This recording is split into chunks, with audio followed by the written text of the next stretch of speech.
Bismillahirrahmanirrahim. Wa awwal wajibin alal abai. Wa awwal wajibin, dan yang pertama kali wajib. Yang namanya wajib itu dikerjakan berpahala, kalau ditinggal dosa.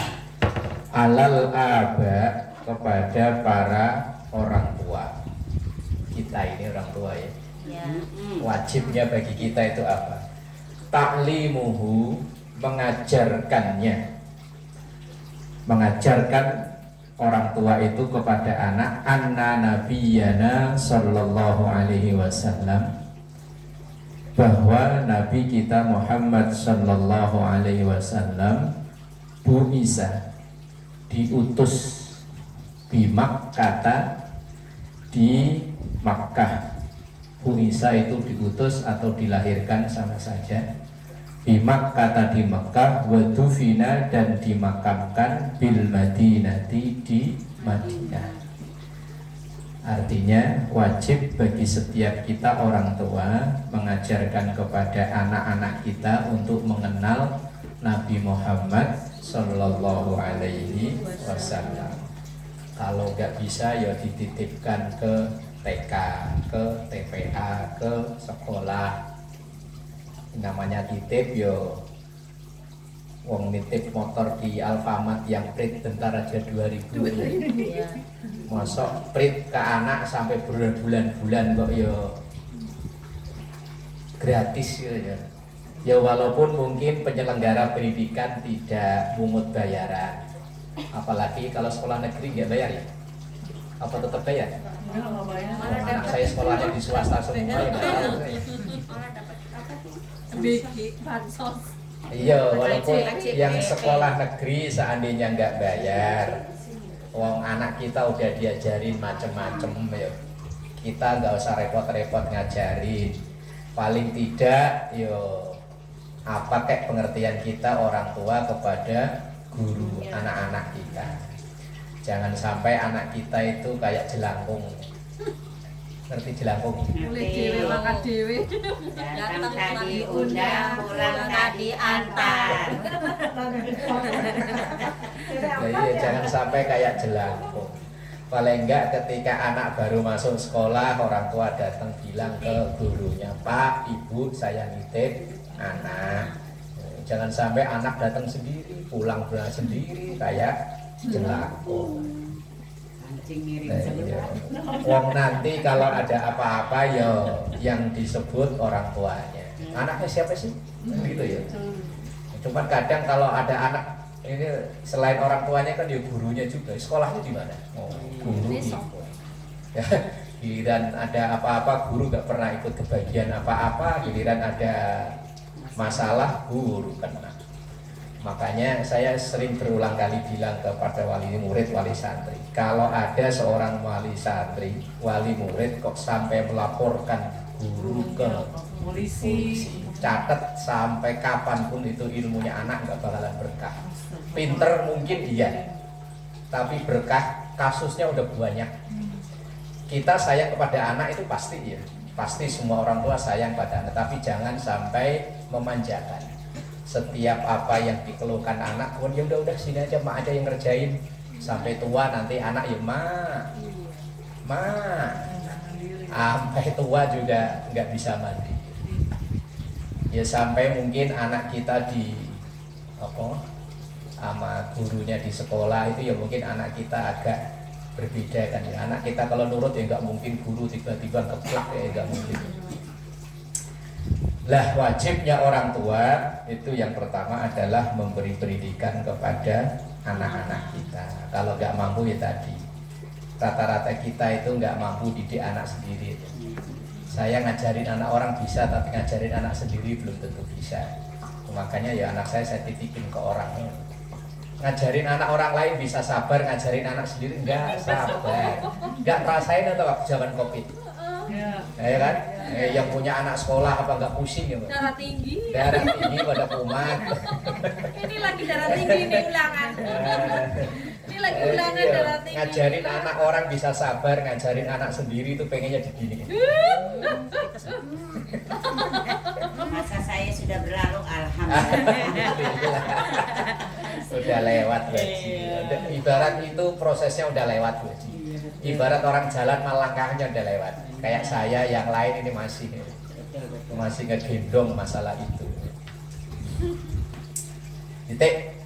Bismillahirrahmanirrahim. Faslun, pasal yang selanjutnya, syurutus sholati, syarat-syarat sah sholat.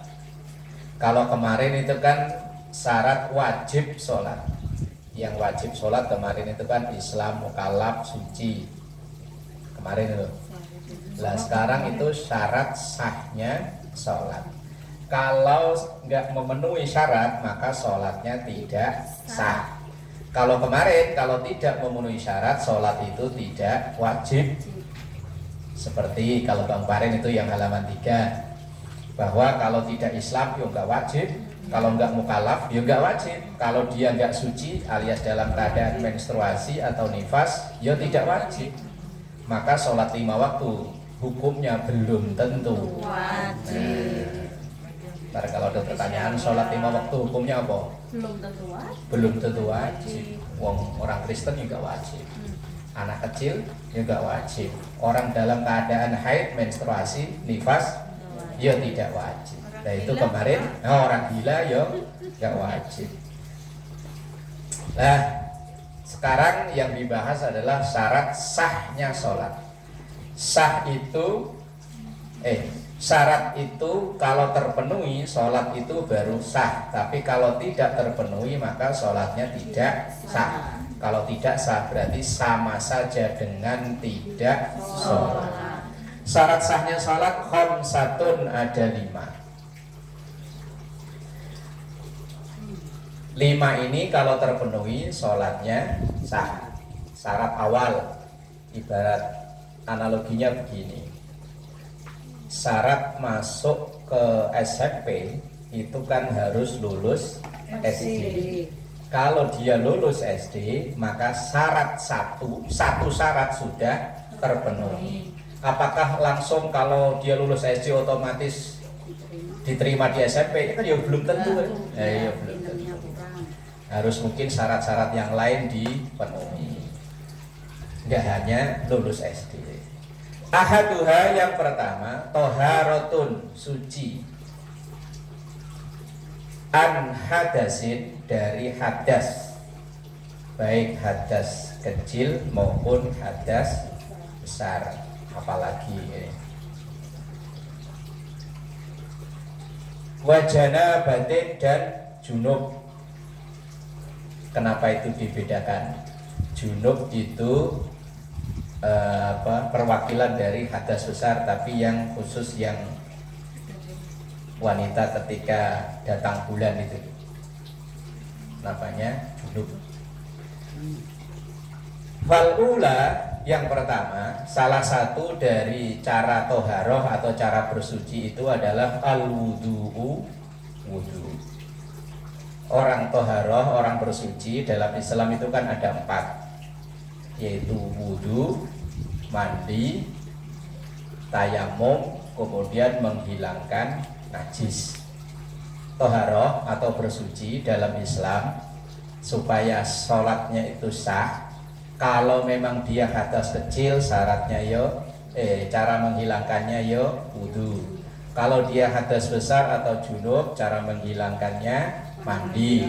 Lah kedua-duanya itu mandi atau wudu kalau ada air, kalau nggak ada air tayamum. Kemudian yang keempat, toharoh itu izalatun najasah, menghilangkan najis. Menghilangkan najis itu kalau ada air dengan air, kalau nggak ada air dengan selain air. Wa syurutuhu, dan syarat-syaratnya wudu kasyurutil husli, sama dengan syaratnya mandi. Syaratnya mandi, syaratnya wudu, pertama ma'un mutlakun, memakai air mutlak. Air mutlak itu air yang tidak ada namanya khusus. Mau dipindahin kemana, dia yang ikut tempatnya itu namanya air mutlak. Taruh di galon jadi namanya Air galon. Taruh di kolam air kolam taruh di ember, itu namanya air mutlak. Tapi kalau air teh, biar dipindahin kemana tetap teh. Taruh di gayung, air teh. apa itu? Nggak ada orang bilang gayung. air gayung, nggak ada kan? Nggak Tetap ada. bilangnya Air teh. Taruh di kendi ya tetap teh, taruh di galon ya tetap. Umpama ditaruh di teko itu isinya apa? Teh. Nggak ada orang bilang air teko, enggak ya. Nah makanya air yang sudah ada namanya khusus itu tidak sah digunakan untuk wudhu. Umpama orang kaya raya ya. Nah, terus bikin susu buat wudhu. Katanya ada mandi susu, ini wudhu Susu. yo enggak sah. Malah dikerubuti semut ya ini ya. Air kelapa. Nah, kayak baji kan kelapa depan rumah banyak baji yo. Lah umpamanya pas panen dikumpulin taruh di ember, pas mau wudhu pap mati, sumur mati adanya air Kelapa. sah nggak buat wudhu? Tidak. Kenapa? Tidak mensucikan. Lah iya alasannya kenapa tidak mensucikan? Udah. Karena bukan air mutlak. Air kelapa biar ditaruh di mana saja tetap namanya air kelapa. Biar taruh di galon ya air kelapa, taruh di kolam ya air kelapa. Lah kalau air mutlak kayak air itu kan dipindahin kemana ngikutin nama tempatnya. Itu namanya air mutlak. Nah, air mutlak itu air suci, mensucikan dan tidak makruh memakainya. Lah air bisa jadi makruh, air mutlak itu bisa makruh kalau air itu terjemur matahari dan tempatnya itu yang memungkinkan berkarat. Makanya kalau sekarang kan tampungan nggak ada yang pakai drum ya, rata-rata pakai toren itu kan tidak berkarat. Makanya walaupun kita wudhu sholat duhur panas itu tidak makruh, tapi kalau tempatnya itu berkarat, air itu berubah menjadi makruh. Nah, air yang boleh digunakan untuk berwudu itu namanya air mutlak. Air itu fit buat wudu boleh nggak? Yang ini Boleh. kenapa? Mutlak. Kalau udah dituang, udah nggak disebut fit lagi. Taruh di gelas ya jadi air gelas, taruh di kendi ya berubah namanya, masih suci mensucikan, tapi kok ya kemayuman ya. Tapi seandainya nggak ada yang lain, boleh berwudu dengan menggunakan air itu. Ma'un mutlakun, yang pertama yang boleh digunakan untuk berwudu bersuci itu adalah air mutlak. Ghairu mustakmalin, yang belum dipakai. Mustakmal itu artinya sudah dipakai. Umpama air lagi kalau di Jakarta, di Bekasi ini insya Allah sih nggak kekurangan. Kalau kelebihan mas sering ya.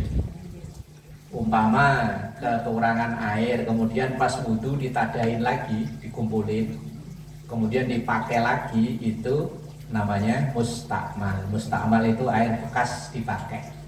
Itu udah nggak boleh digunakan untuk wudhu lagi, kecuali kayak di masjid itu, misalnya yang khusus tempat dari tempat wudhu itu dialirin lagi, dimasukin ke bak yang gede atau di tampungan dan jumlahnya banyak, maka itu boleh lagi digunakan untuk berwudhu. Tapi kalau ada yang dari selain tempat wudhu, yo apalagi yang dari kamar mandinya, yo ora oleh. Fi raf'i hadasin, untuk menghilangkan hadas, wa najasin atau najis, qalilan, dan airnya itu sedikit itu ya kurang dari 2 kullah itu. Kalau 2 kullah itu kalau sekarang kayaknya udah nggak bermasalah, karena rata-rata kita kan memakai tampungan air di atas. Kalau zaman dulu kan taruh di ember kecil lah. Kalau kita wudhu kok air yang bekas kita wudhu, nah itu yang bermasalah. Kalau sekarang udah aman, mau pakai toren. Wa mutaghayyirin katsiran, atau yang berubah. Air yang mutlak tadi tapi berubah dengan misalnya dicampuri sesuatu. Nah itu kan awalnya air mutlak dulu yang diteko. Tapi karena dikasih campuran sesuatu yang suci dan berubah namanya, maka itu tidak boleh dipakai lagi. Itu kan air suci, dicampuri benda suci. Teh kan benda suci kan, dicemplungin ke air. Tapi nama airnya itu berubah menjadi air teh. Terus air itu dicemplungi kopi, berubah menjadi air kopi, yaitu yang tidak boleh lagi digunakan untuk wudhu. Kalau sumur umpama butek itu Indonesianya apa? Keruh. Dicemplungin apa itu? Tawas, kaporit ya. Itu boleh nggak digunakan untuk wudhu, untuk mandi junub? Boleh, alasannya? Karena tidak berubah, namanya tetap air kan, bukan air trawas kan namanya, bukan air kaporit, berarti tetap sah, boleh, bahkan pam. Iya ceritanya siapa ya bapak-bapak kemarin ya? Kalau tahu sumber pam itu kita makainya kayaknya agak tegel. Pak Tongat atau siapa yang cerita kemarin ya? Udah lama sih waktu bahas, semuanya bahas begini loh. Itu katanya dari kali di situ tempat pembuangan sampah macam dicampur jadi satu, diolah, disaring lagi, wes mulai proses macam-macam dialirin ke rumah kita. Nah kalau tahu kan nggak doyan ya, bukan nggak doyan ya, mau pakai buat wudhu, untungnya nggak tahu. Nah, apa saja yang diproses, kalau tahu proses ya, orang bikin tempe yang tradisional kalau tahu prosesnya ya nggak doyan. Nyuci delinya diinjek-injek. Ya kalau yang kakinya mulus, kalau kakinya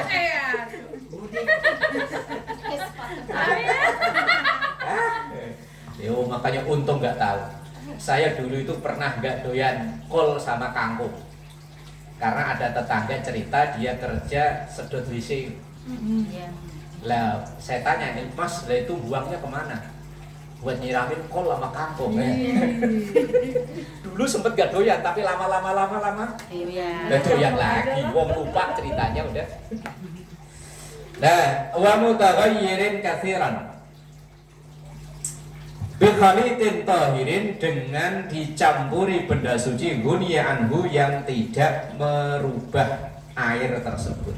Tetap dicampurin trawas, dicampurin kaporit, tetap namanya ya air, maka ya tetap suci. Au binajasin walau kana katsiran, atau kecampuran benda najis walau kana katsiran, kalaupun dia banyak. Umpama kita punya bak, yang punya bak itu langsung dari ini masuk ke tandon apa dibikinin bak dulu? Bak ya. Kan biasanya ada yang punya bak ditampung gitu ya. Umpama kecemplungan tikus, mati di situ. Ojo melat-melet, ini contoh kok. Umpama punya bak ya. Biasanya bak kan taruh di bawah kan. Nah, kalau di Jakarta dulu saya lihatnya begitu. Bung saya nggak punya, masalahnya saya punyanya air sumur langsung ke atas. Umpama taruh di bak, terus kecemplungan tikus di situ. Lah itu airnya ini masih boleh digunakan kok enggak ya? Kalau banyak tetap bisa. Tapi begitu buka bak, ada bangkainya tikus tuh. Gelempang, udah ngegelembung gede lagi. Kalau memang airnya itu tidak berubah baunya, warnanya, kalau perlu rasanya dijilat kok. Oh, masih seperti biasa, maka air itu tetap suci, alias boleh digunakan untuk wudhu atau untuk mandi junub. Walaupun misalnya tadi itu kecemplungan bangkai, kecuali bangkai-bangkai hewan kecil yang najisnya itu dimakfu. Seperti misalnya hewan-hewan yang dalam tubuhnya itu nggak ada darah yang mengalir, itu bangkainya tetap najis tapi dimaafkan. Namanya dimaafkan itu seandainya jatuh ke pakaian tetap boleh dipakai buat sholat. Jatuh ke sajadah atau jatuh ke tempat air itu tadi, maka tetap boleh digunakan. Contoh kayak nyamuk. Nyamuk itu kan nggak ada darah yang mengalir dalam tubuhnya. Kalaupun dia ada darah itu kan darah kita ya. Terus biasanya yang bau ya lembing. Itu lembing seandainya nyempil di kantong bangkai itu tetap najis, tapi najisnya dimaafkan alias tetap boleh dipakai untuk sholat. Kalau kecoa? Boleh. Kecoa itu darahnya enggak? Nggak ada. Nggak ada. Cecek? Nggak ada. Ada ya. Nggak ada. Coba kalau ngetes cecek di bencet gitu ada darahnya nggak? Nggak Kalau ada. ekornya putus darahnya nggak Nggak keluar. Nggak ada ya? Nggak ada. Oh, berarti seandainya bangkainya itu kok jatuh di tempat sholat kok terus kemudian kita sholat di situ tetap sah. Sah, sholat. Sholatnya tetap sah. Atau jatuh di, tapi kalau jatuh di ember ya nggak tegel ya. Ya langsung dibuang ya. Tapi seandainya mau dan umpama lagi kesulitan air adanya cuma satu di bak itu tok. Nah pas mau dipakai udah ada bangkai cecek. Ya bener jangan kubur. Nah seandainya mau kubur ya secara hukum tetap sah. Cuman ya tadi tega apa enggak ya. Nah tegel apa enggak. Ribu wes lah. Yang kedua wajar yumain ala udwin. Syaratnya orang wudu itu mengalirkan air ke anggota tubuh yang wajib dibasuh ketika wudu. Ya ke wajah, yang wajib kan cuma 4 ya, wajah, tangan, kepala, kemudian kaki. Kemudian yang ketiga wa alla yakuna alaihi mughayyirun lil ma'. Tidak ada sesuatu yang merubah air itu. Maksudnya tadi itu loh, airnya tidak dicampuri sesuatu yang bisa merubah air tersebut. Nah yang keempat wahailun kanuratin. Tidak adanya sesuatu yang menghalangi air nyampe ke kulit. Kanuratin seperti cat. Misalnya batu-batu ngecat di rumah. Lah cat itu kan kalau nempel di kulit itu kan air nggak bisa nembus ke kulit, maka itu catnya harus dihilangkan dulu. Kalau habis marut kunyit kan di tangan kuning ya. Iya. Lah itu gimana? Bisa. Alasannya apa? Karena kalau cat itu kan dia itu pori-pori kulit ketutup. Tapi kalau kunyit terus yang dipakai nganten itu, Enak. nah itu kan tetap pori-porinya terlihat. Maka itu ketika wudhu tidak perlu dihilangkan. Iya, pokoknya yang ketika nempel di kulit kok pori-pori ini tertutup seperti cat. Nah itu maka itu harus dibersihkan dulu ketika mau wudhu. Tapi kalau semacam tadi itu kunyit, ya, itu tidak perlu dihilangkan. Kemudian yang kelima wadukhul waqtin lidaimi hadasin. Bagi orang yang beser yang bentar-bentar kencing, bentar-bentar kencing, wudunya pas dipepetin kalau mau sholat. Pas sudah mau sholat baru wudu. Lah kalau besernya udah nggak kekontrol, Pakai tempes. nah iya kalau orang masih normal itu kan kekontrol kan kalau kerasa mau kencing. Kalau udah dol, klepnya udah jebol, jadinya kalau kencing wes ora krasa tahu-tahu nah brojol. Kalau kayak gitu gimana? Bagi orang yang sudah penyakit tertentu, kan kayak gitu gimana? Pakai pempes, lah kan sama aja kayak bawa najis. Pampers kan sama aja kayak orang pakai celana tapi celananya aja sendiri. Nah, kalau kayak gitu gimana? Orang yang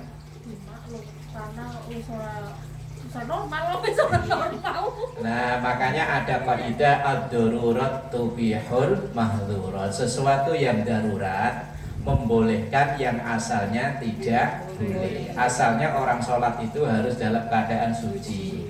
Lah karena dia itu darurat, kencingnya udah nggak terkontrol, tahu-tahu keluar. Sama kayak orang yang pakai apa? Saya pernah ditanya itu orang yang apa sih namanya? Yang orang kencing di selang terus. Iya, kadang-kadang. Nah itu loh, yang kayak botol itu. Iya. Nah itu kan kemana-mana dibawa terus kan. Nah kalau dalam keadaan seperti itu, makanya yo sholat dalam keadaan seperti itu yo nggak apa-apa. Ad-darurat tubihul mahdzurat. Sesuatu yang darurat membolehkan yang asalnya tidak boleh. Sama umpama orang yang kalau kentut sudah nggak bisa direm. Wes pokoknya dadut baru wudu belum kelar udah kentut. Baru paling mau kena udah kentut. Wes sama sekali nggak bisa direm. Ya kayak gitu sholat sebisanya. Sholat itu asal akalnya masih ada, nggak boleh ditinggalkan. Kecuali kalau memang akalnya sudah nggak ada, walaupun dia sehat, seger buger badannya, ya wes nggak usah sholat. Makanya kalau pengen nggak usah sholat ya gampang. Belok aja. Kilo. Wallahu a'lam bishawab.